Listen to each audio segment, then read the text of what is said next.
A very good afternoon to one and all present today. So today we are going to have a process training for the do's and don'ts for the application process as well as the visa process. So I would request everybody to kindly go through the steps of the admission process thoroughly. Herein, I would like to tell you this process starts after the counseling is done. We have shortlisted the program, we have done the counseling, and the shortlisting of the program has been done. After that, we send a mail to the application team to start off with the process. She will give Manisha. Today I have Miss Manisha Bhati from the admission team.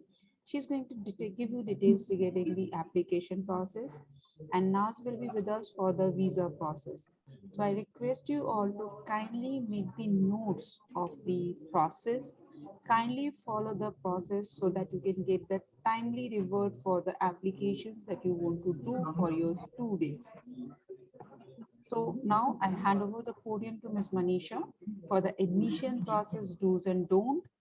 As requested, you are, as in our previous trainings also, kindly mention all your queries in the chat box so that we can answer your queries after the presentation. Over to you, Manisha. Thank you. Thank you, Nedja. I hope my screen is visible. Yeah, your screen is visible. Great. Thank you, Nedja. So, a very good afternoon, everyone. I am Manisha, and today I will be training you on admission do's and don'ts. Okay, so let's get started.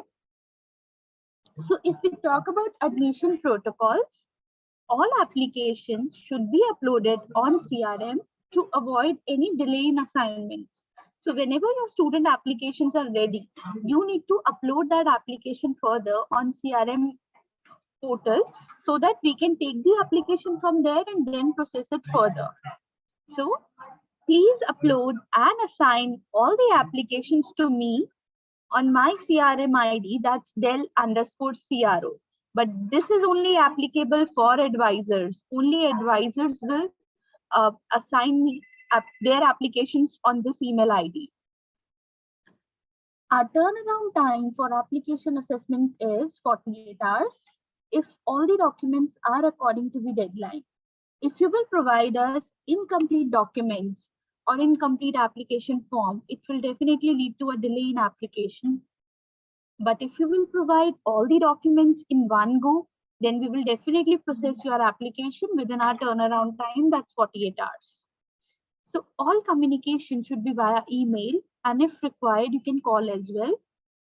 It is very important to acknowledge all the emails and updates sent by us.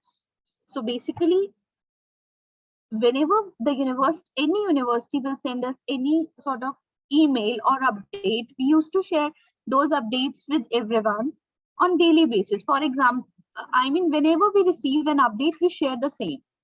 Okay, as soon as we receive it, we share it. So please make sure you are reading those emails and acknowledging also. You need to acknowledge all the emails which you will receive from our end. Please upload application and documents in one PDF. So instead of creating multiple PDFs for one student only, kindly upload in one PDF if possible. And the file size should not exceed more than 8 MB. Otherwise, the CRM won't take it. So in that case, you need to upload multiple files. So it is very important to update us while uploading any pending document of student via email.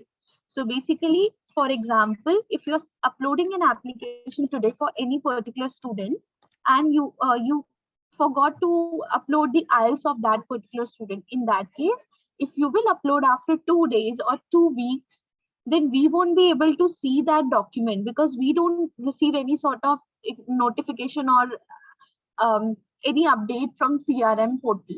So what you need to do whenever you are uploading any kind of pending document, please send us an email that this pending document has been uploaded on CRM so that we can check and proceed accordingly. Okay, so the contact details and email ID mentioned in the application form should be valid and of the student, because sometimes it do happens that basically the email ID or contact details which are asked in the application form. Some agents put their own details or some advisors put their own details in it, but that is not required. We need student details only.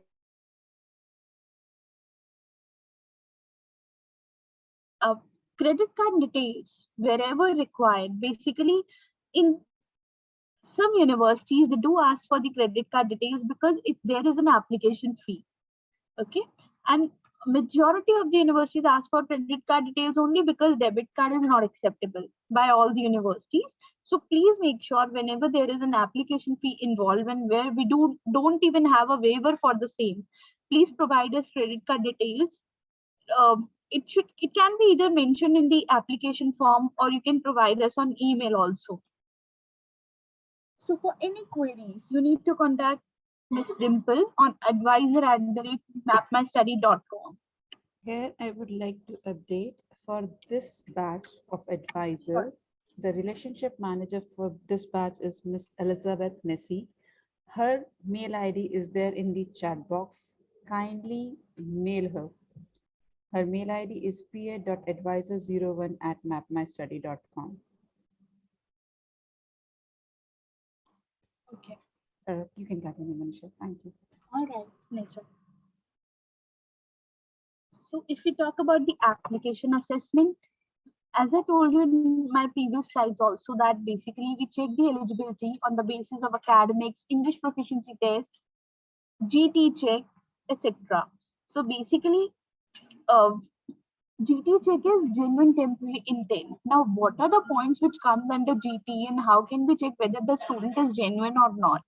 So we do have some generic assessment pointers. For example, we usually check the name of the student, date of birth, signature, nationality, passport copy, that we actually match the details. For example, if I have the passport copy of a student, then I will check the application form according to them. According to it, basically, it should match whatever is written in the passport copy.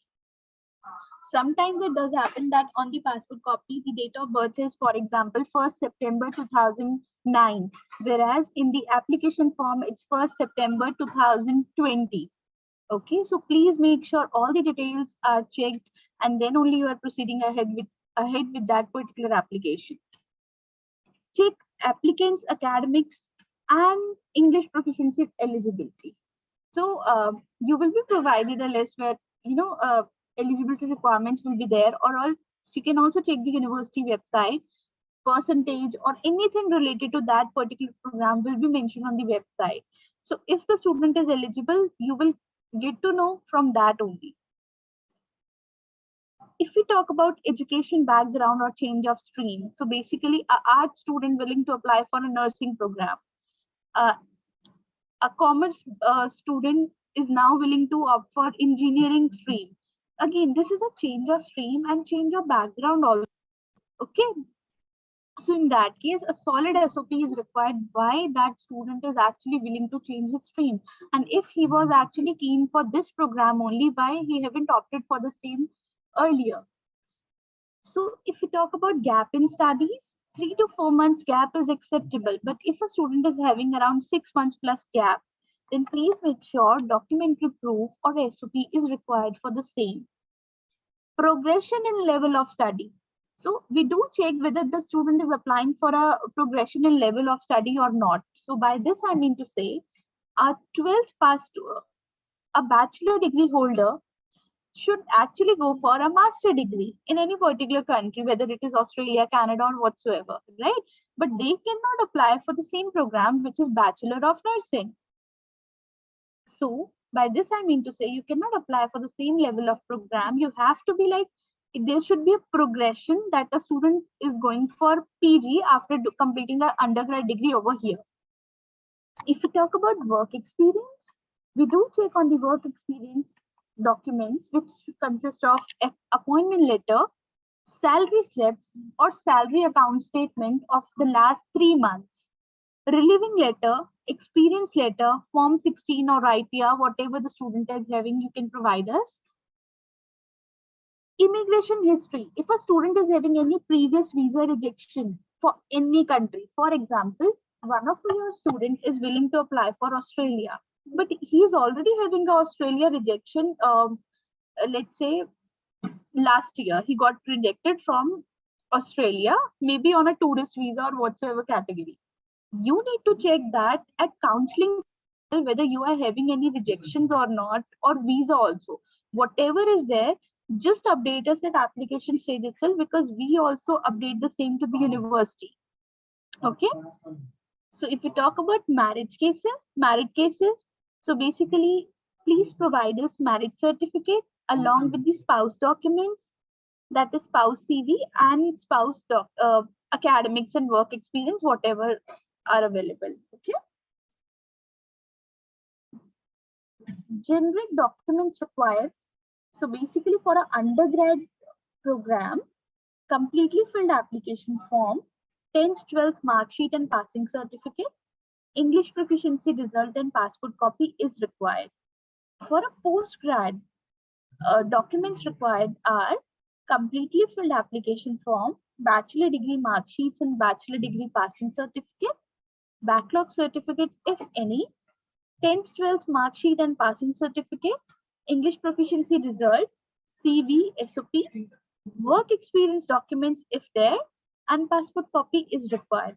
So for a spouse case, we need marriage certificate, spouse documents, which contains academics, work experience, or passport copy. Okay. So once the application gets processed from our end, application outcome from the university can either be an offer letter or it can be a rejection. So if a student receives conditional offer letter from any university, then please clear those conditions. In that case, you need to provide us the pending documents which are requested in the conditional offer letter, so that we can request for unconditional offer letter from that particular university. If a student is having unconditional offer letter, please provide us financial documents along with the completely filled interview assessment sheet, so that we can check the financial document of that particular student, whether something is pending or not, or everything is fine. Or even we also interview the student, so that the student will be prepared, and will make sure that the student will not get from the university end, will not get rejection from the university end afterwards. And if we talk about tuition fee payment, please don't proceed further with the tuition fee payment before getting a payment approval from our end. Okay. So at last, the point of contact for you will be Dimple, who is the online advisor. So her email ID is advisor@mapmastudy.com, and the number is also mentioned over here. And for anything which is important or urgent, you can coordinate with me. I'm the admissions manager, and my email ID is cro01.delhi@mapmastudy.com. I'm reachable at 9953590017. So please, I'm also reminding you again that you need to upload each and every application on my email ID at CRM, on my CRM ID, that's Del_CRO, but it is only applicable for advisors. Thank you so much. That's it from my end. Now I will ask Nazneen to please continue with visa do's and don'ts. Good afternoon, everyone. So we are here again with the new presentation of visa do's and don'ts. So let me just share my screen first.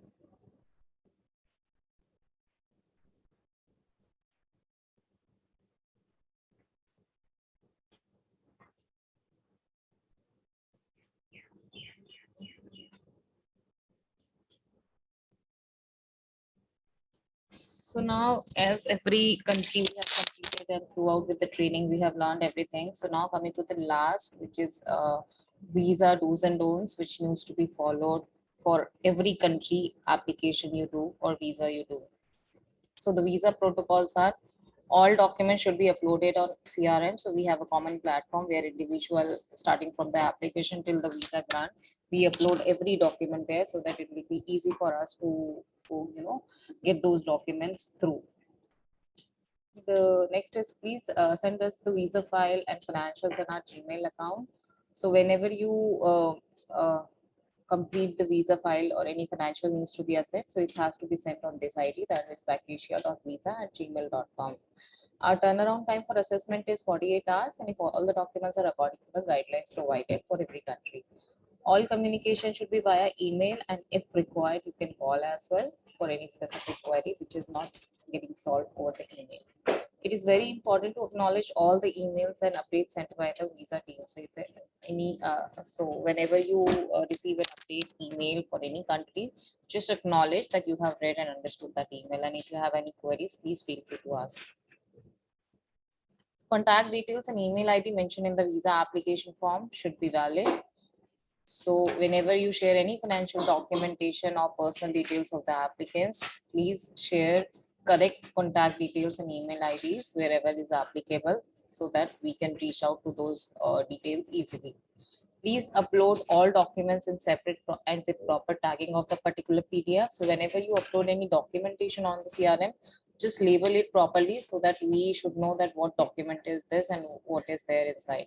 So whenever like you upload academic documents of students, just tag it as academics. I'll separately, whenever you upload financials like saving accounts of father, saving account of mother, parents ITR, etc.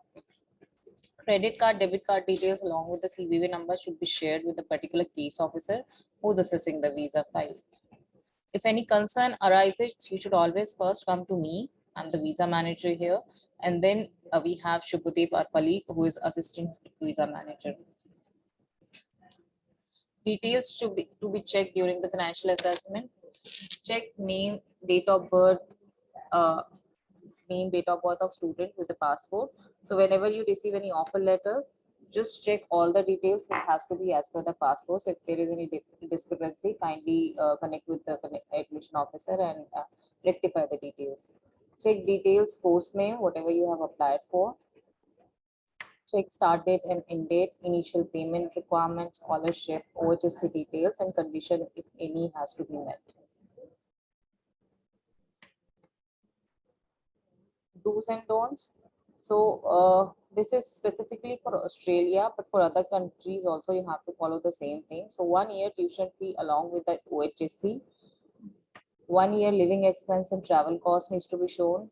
Accepted funds are in the mode of savings, FDs, and education loans. Provide bank contact details like email IDs for the funds to be verified through email. So for individual or every financial documentation, you share saving account, deposit or loan. We verify funds from bank. So share the bank official email ID from where we can verify the funds. It should be a visiting card or a person can write the email ID on their letterhead.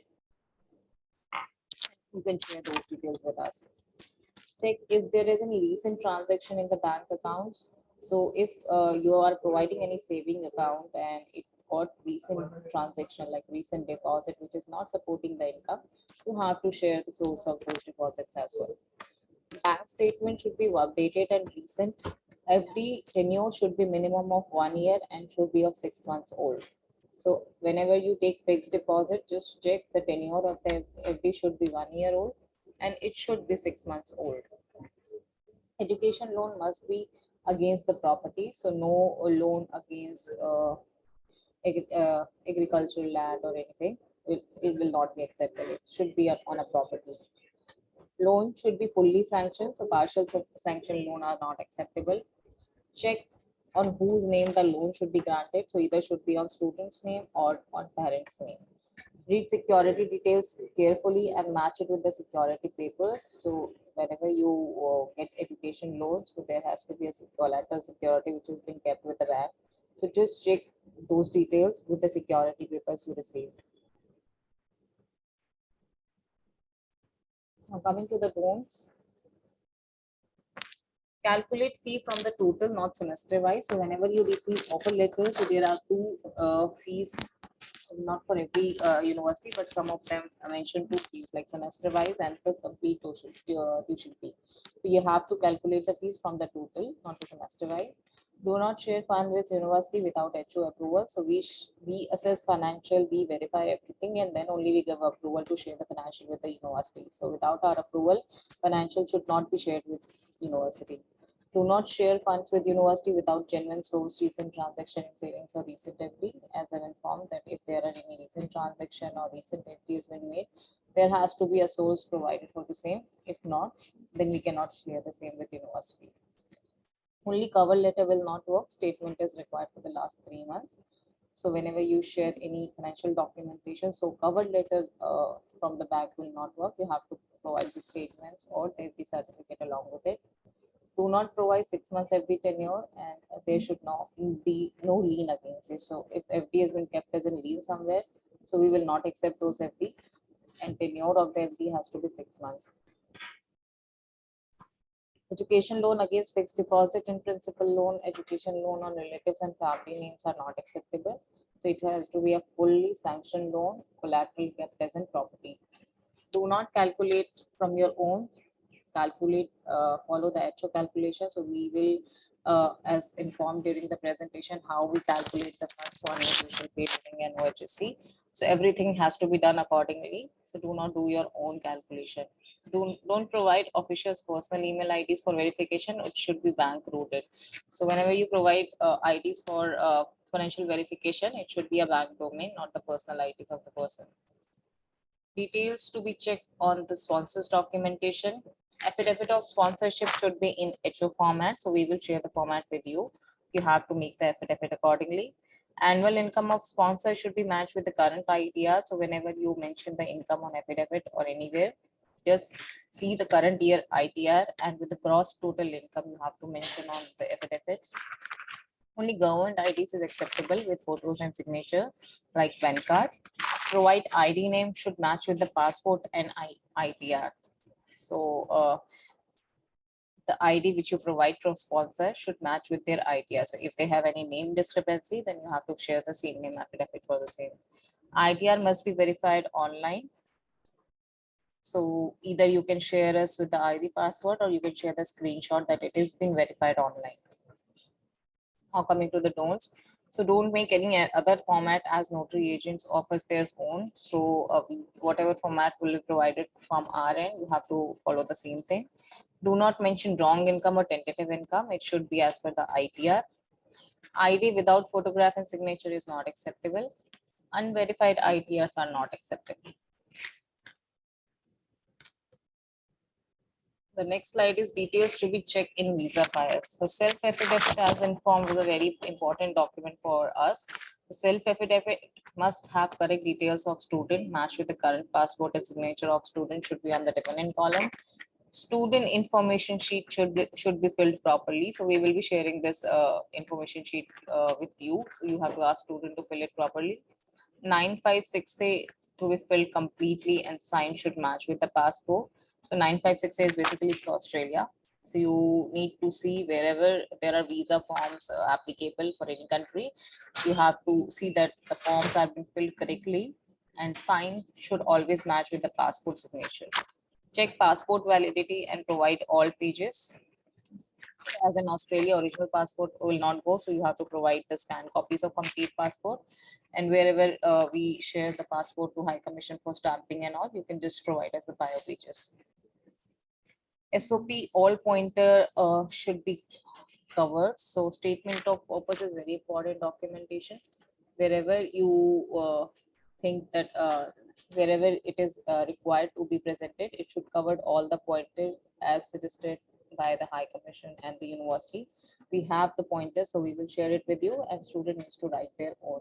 You can help them out, but prefer that student write their own SOP. Academics and employment, provide all the documentation at the time of visa as well as during the application process.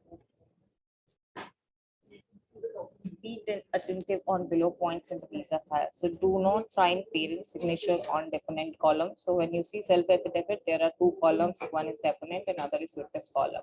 So dependent columns should always be signed by the student, and witness column, they can parents can sign. Make sure no misleading or wrong information should be there. do not try to copy students' signatures. So just ask student to sign. Do not try to copy their signatures on any of the documentation. Do not hide any previous refusal and long-stay reason to any country, as the embassy are easily accessible to all the previous immigration history. So whenever you see any unusual stamps on passport, please ask student to explain you in brief. SOP, do not provide short synopsis. It has to be a brief introduction of every pointers to be which is shared. Do not provide any false documents or academics or employment, because we verify each and every documentation.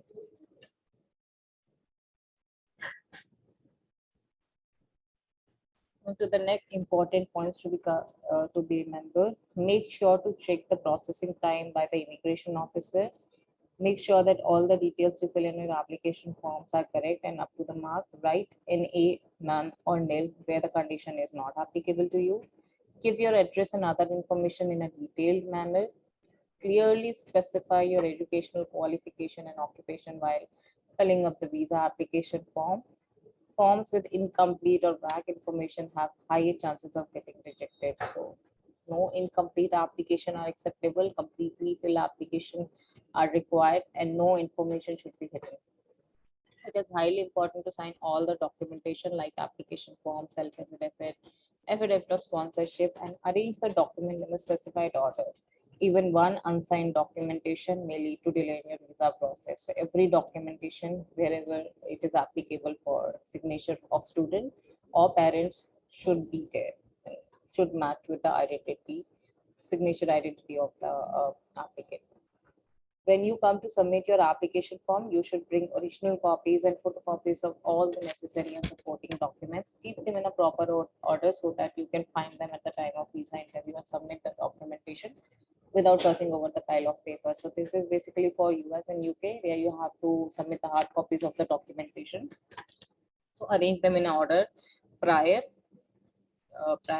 your interview or submission, so that whenever the visa officer or the High Commission asks for any documentation during the interview or submission, you can provide them easily without passing over the piles.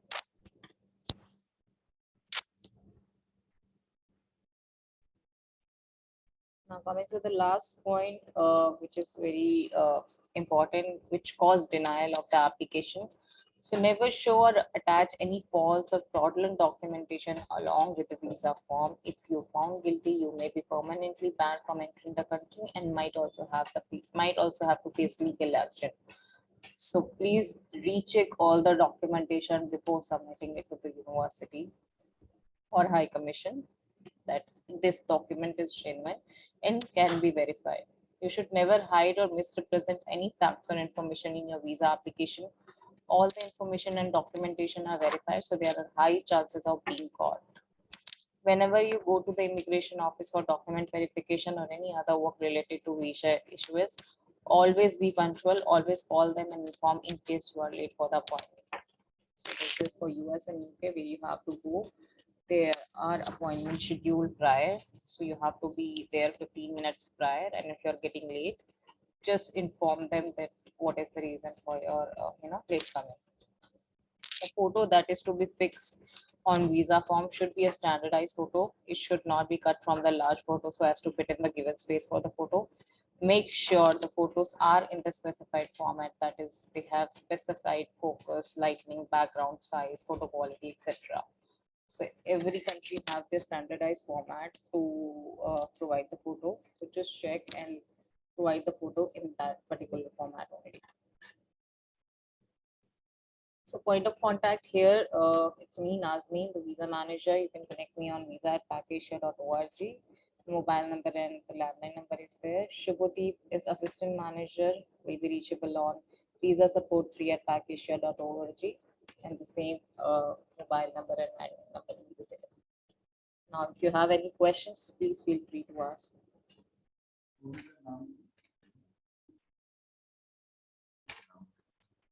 Thank you, Naz. Thank you for the information. Anybody's having any queries related to the process of admission or visa, you can type in your chat box or you can raise your hand, unmute yourself and ask your queries.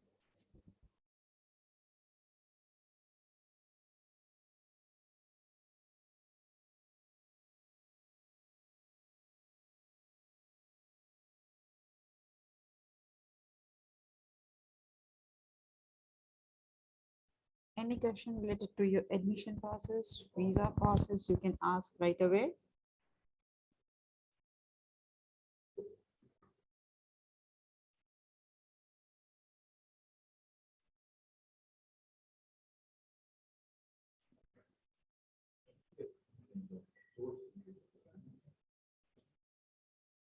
Now there's a question that says, what if the student or parents do not have a credit card? For which Yes. process you're asking, Yaduvir? Is it for the admission time, the application letter, or the visa time?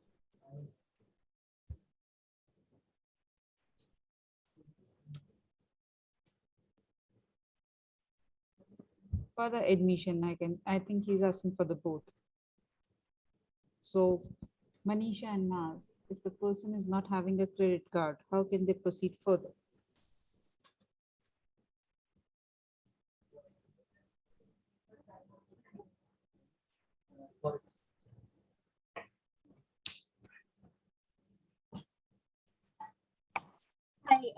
If the student is not having any credit card, then what they can do, they can have a forex card made for them, and through that we can make the payment.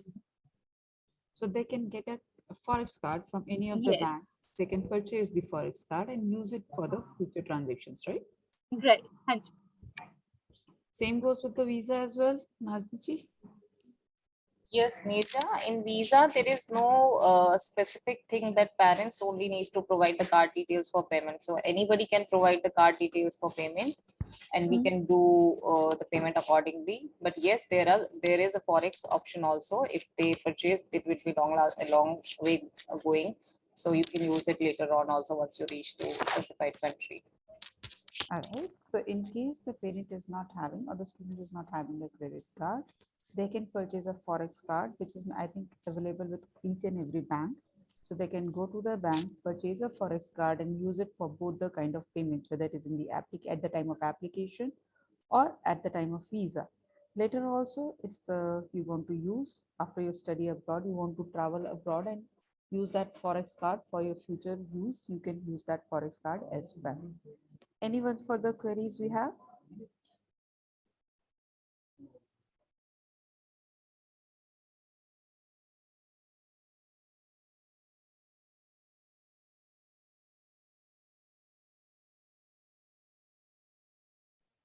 Please keep on typing in the chat box, or you can raise your hand and ask your queries.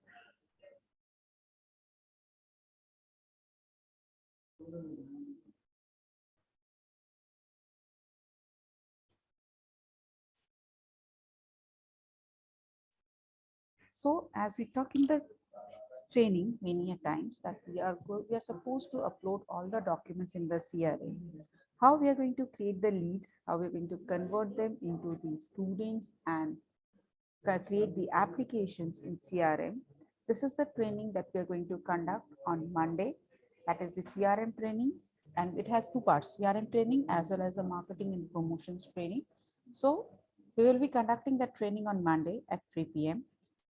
On this weekend, we have assessment, a sample assessment for UK and Ireland. So I would like all my advisors to kindly attend those assessments so that they know where their understanding is, so that for their final assessment that is planned for the next weekend, we can have their preparation done. And as of now, if we are not having any further queries, we will conclude it today. And I would request everybody to keep on visiting this particular recording in your Moodle ID so that in future, if you face any queries related to the application or the visa process, you can have your answers readily. Uh, uh, so what is the way? Countrywide mail for advisor and doc. Can you please elaborate your question, Dr. Kalmani ji? Kindly unmute yourself and elaborate on your query.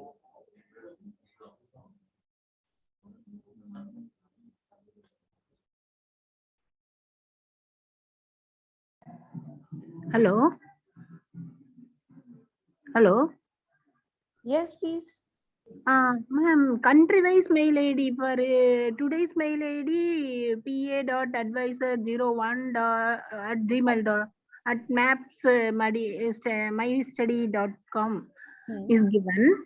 Yes. Like is any other mail IDs, other countries' mail IDs, ma'am? This is your relationship manager's mail ID for all your Okay. queries related to the admission process or the shortlisting of program or any kind of problem you are facing. So you are requested to connect to your first point of contact is your relationship manager. She will further Okay. direct you for the further information.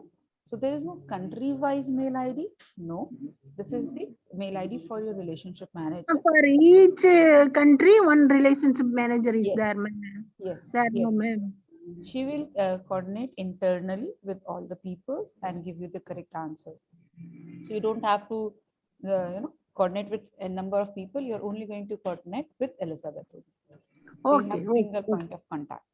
Okay, ma'am. Okay. Thank Right? you. Thank you. Okay. Any further questions we have?